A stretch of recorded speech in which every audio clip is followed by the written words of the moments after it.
হে আল্লাহ, এত জান্নাত কেন সৃষ্টি করেছো?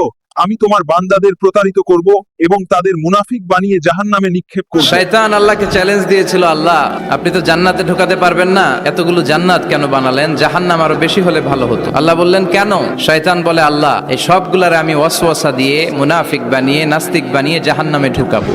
আমি চ্যালেঞ্জ দিলাম, ডান দিক থেকে ধোকা দেব, বা থেকে, সামনে থেকে, পেছন থেকে, নিচ থেকে, রগের শিরা উপশিরায় ঢুকে, মাজরাত দাম যেখান দিয়ে রক্ত চলাচল করে ওখানে ঢুকেও আমি ধোকা দেব।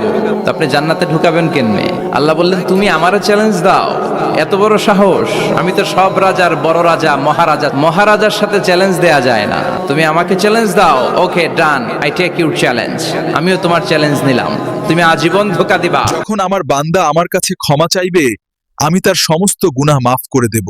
তখন তুমি কি করবে, হে প্রতারক? আজীবন তুমি গুমরা করবা, বেনামাজি বানাবা, জালিম বানাবা। কিন্তু আমার বান্দা কোনো তাফসীরুল কোরআনের মাহফিলে এসে, কোন এক ওয়াক্তের নামাজে মসজিদে ঢুকে, অথবা মাঝরাতে ঘুম ভেঙে গেলে তাহাজ্জুদের জায়নামাজে চোখের পানি ছেড়ে যখন ক্ষমা চাইবে, আমি সব গুনাহ মাফ করে দেব। তুই কি করবি? চিৎকার করে পড়েন আল্লাহু আকবার।